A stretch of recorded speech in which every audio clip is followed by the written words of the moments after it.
Welcome. I'm Tracy Smith, and this is Here Comes the Sun, a closer look at some of the people, places, and things we bring you every weekend on Sunday morning. Author Carl Hiaasen has written more than 30 books, many of which tackle the impact urban sprawl has had on Florida's natural beauty, with satirical humor.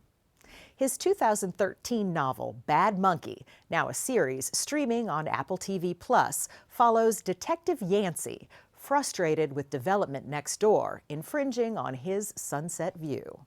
Lesley Stahl of 60 Minutes caught up with Hiaasen on the set of Bad Monkey in the Florida Keys. This is pretty amazing for you, isn't it? You know, it's a little surreal because you're sitting in a room all by yourself and write it, and then alone, and you come here and they've had like 105 people on the set. One of those 105 is the actor Vince Vaughn, Why are we this way? the good guy in Bad Monkey. Inspector Yancey, I have a few questions. What time is it? Just past bathrobe time, so you're still good. Later in the show, Carl Hiaasen remembers his childhood antics growing up in Florida. Is it true that you yourself have wrangled snakes? Mm-hmm, sure. You're doing it like sure. It's not like sure. Well, they're It's not like wrangle. I mean, you getting know. a vicious snake who It's not could kill you into a box or a hat. Yeah, I've done that. When I was a kid, we went through a phase of catching water moccasins, which are poisonous, venomous snake, and no one should ever do that, by the way. It was incredibly stupid. But the steak farmer we would sell our snakes gave you, I think it was $2 a foot for a water moccasin, which was more than you got for a regular snake, like a water snake. So we thought, yeah, it's an extra 50 cents. Why not risk our lives and handle a deadly venomous reptile? Then we visit Hobart, New York.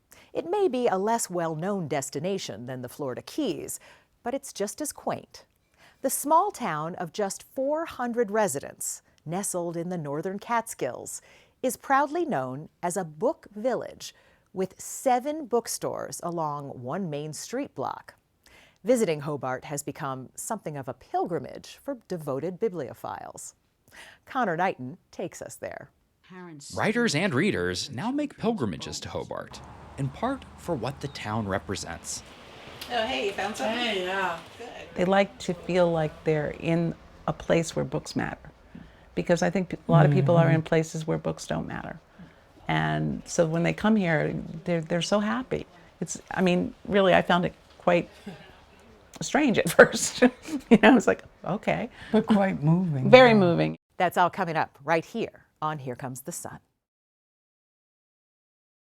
Carl Hiaasen, a self-described cranky author of sharp, humorous novels, says his satirical point of view comes from a sense of anger about injustice.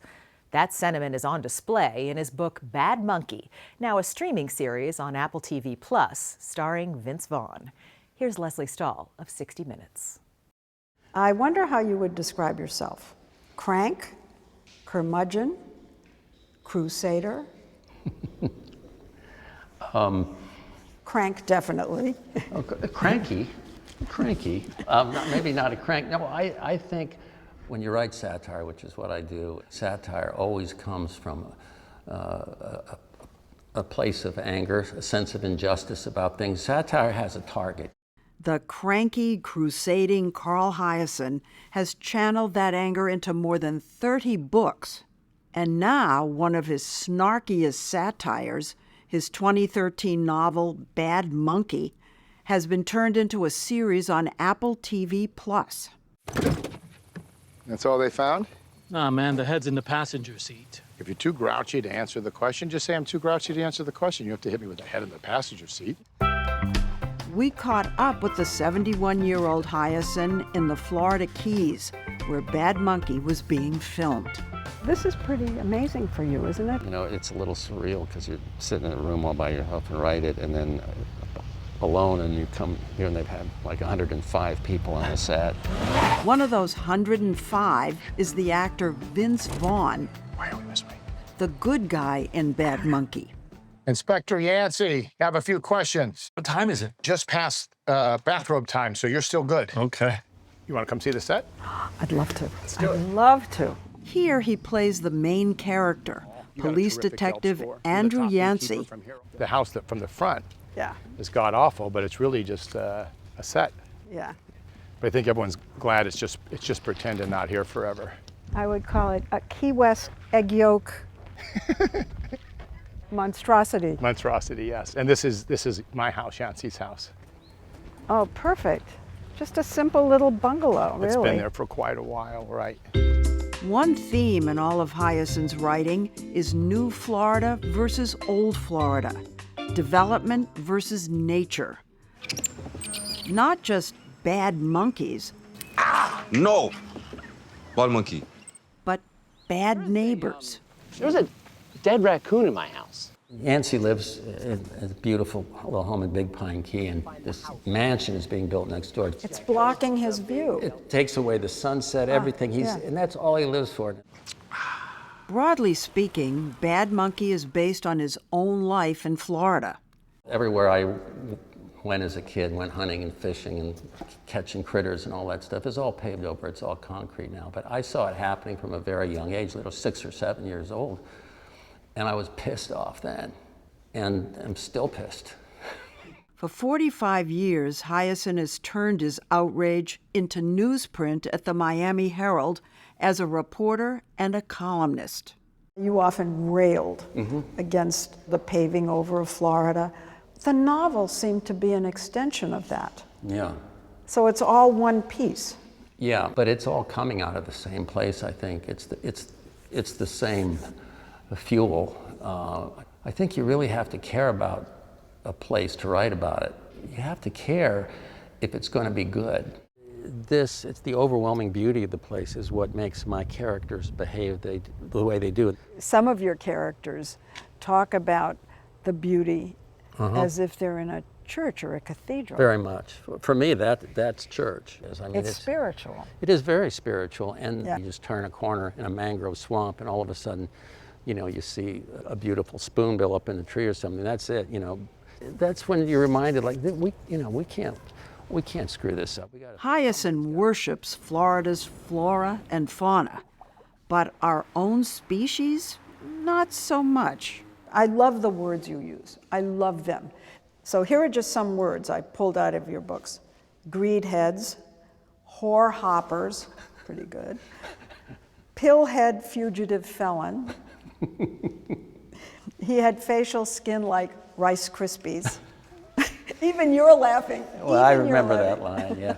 When they come to me is when I'm driving, and I have a low threshold of patience as a driver, and I will use them as a salutation to another driver who perhaps... Hey, you whore hoppers. Yeah. That's that. when they come into my head. And then I'll say, oh, that's pretty good. Where did I come up with? I'll put that in the book. See, it's always anger. Yeah. Hiaasen writes about a book a year, but Bad Monkey is his first to become a TV show.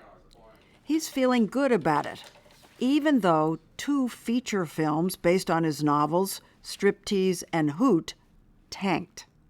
Do you understand why those movies didn't really make it? If I was handed a novel like mine with the subplots, I would have a really hard time adapting.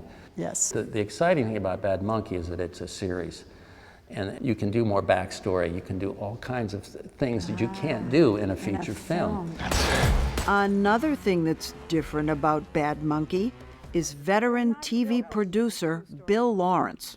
So you are the producer of Ted Lasso, I the am. most popular show on television. You could do anything. You could name what you want to do. Why Bad Monkey? I've been obsessed with Carl Hiaasen and his books since I was a kid. Hiaasen's superfan, Bill Lawrence, told us that it was insane to do this with a real live animal.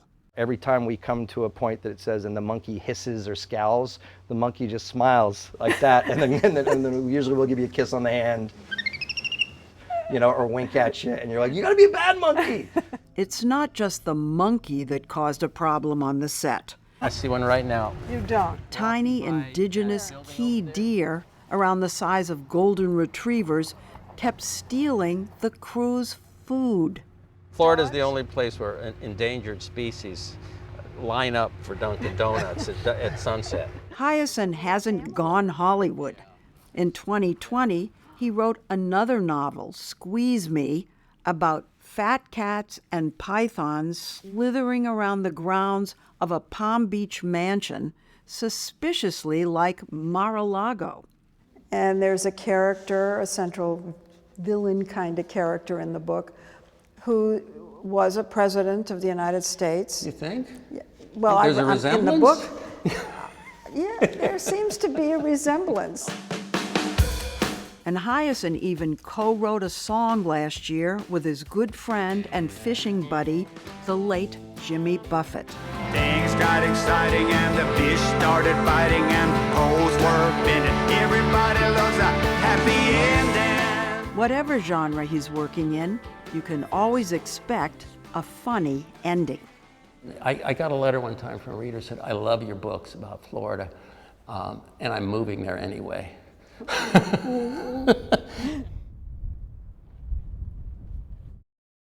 After the break, an exclusive excerpt from Lesley Stahl's chat with Carl Hiaasen, something you can only see right here on Here Comes the Sun. Stay with us.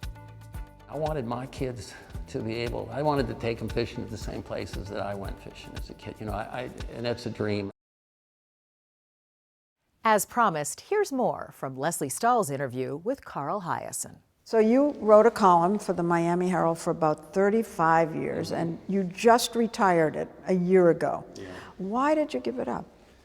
It's a good question. I've been there. I just felt also maybe younger voices could come along. I mean, I've been there a long time, and the newspaper business has changed a lot. I wanted to work on some different things, and I knew I would miss the deadline. It was only a once-a-week column, you know, but I still pegged my whole writing week around that day I was doing the column for the Herald. I knew I'd miss it, but I just felt maybe the time was, after you've written enough hundreds of thousands of words, you know, I think at some point Were you starting to write the same thing again? Not just that, and also I'll tell you what, the news, which is what you bounce the column off of, is always the news, just like, you know, just like you do. It had become so redundant in a way. I mean, you're either writing about something, you know, absurd going on in the Trump White House or the pandemic.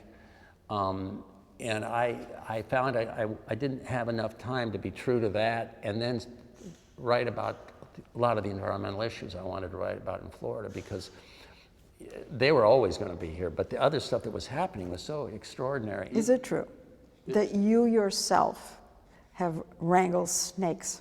Mm-hmm, sure. You're doing it like Sure. It's not like Sure. Well, they're not like wrangle. I mean, getting a vicious snake who could kill you into a box or a hat. Mm-hmm. Yeah, I've done that. When I was a kid, we went through a phase of catching water moccasins, which are poisonous, venomous snake, and no one should ever do that, by the way. It was incredibly stupid.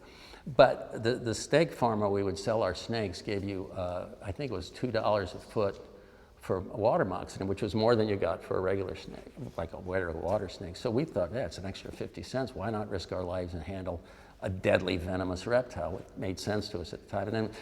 And we did it, and then one of my friends was bitten by one under his bed. Oh, That's no. another story. Why Florida? Because it was a place to be conquered. I mean, it was wilderness, and it was beautiful wilderness. And what do we do with beautiful wilderness? We subdivide it, we sell it. That's what we do with it. And this was a wide open place. And it's also started small town politics. The little zoning board meeting in those days, they might be turning over 10,000 acres for development. And nobody's at that meeting. It's just all good old boys that know each other. That's the way it was always done. And it drove you crazy. It was just heartbreaking. I wanted my kids to be able, I wanted to take them fishing at the same places that I went fishing as a kid. You know, and that's a dream, and it's not unique to Florida, by the way. There's a lot of folks in this country that have seen special places disappear like that. And so it wasn't a unique anger, it wasn't a unique experience, but it stayed with me, and I found that writing and trying to write funny and sharp at the same time, the newspaper columns in particular, that it did at least it was a way to let off some of the steam and the pressure without doing something that would land me in jail, you know. Up next, By the Book.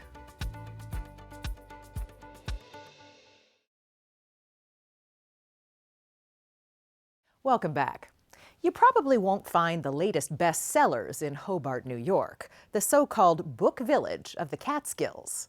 Hobart has 7 bookstores selling mostly secondhand editions at specialized shops offering mysteries, travel, cookbooks, and so much more. Conor Knighton booked it there to see it for himself.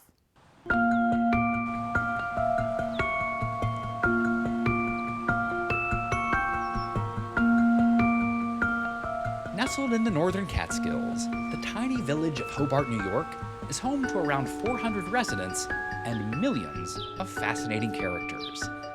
Scarlett O'Hara and Captain Ahab, mechanical men and Victorian women, all stacked high on shelves. Hobart is a book village. Within one brief block of Main Street, there are 7 different bookstores. Have a great day. Enjoy the rest of your treasure hunt in the book village. Thank you. When Kathy Dwyer retired, she moved to Hobart to surround herself with beautiful scenery and plenty of books. She initially had no intention of selling them. She was buying them. For about the first 2 years we were here, we were the best customers of the book village that they'd ever had. But she and her husband eventually opened 2 small shops. One that sells cooking and crafting books, and another focused on all aspects of New York. We really try not to overlap very much on what we carry, so that there's something different in every shop. There's a shop that specializes in mysteries. Behind the children's library, another shop stocks niche travel books. The village was inspired by Hay-on-Wye, a thriving Welsh book town that's become a world-renowned destination for bibliophiles. Had you ever been to Hay-on-Wye? No. Are you a big book guy? No. And yet? I'm kind of an entrepreneur, though.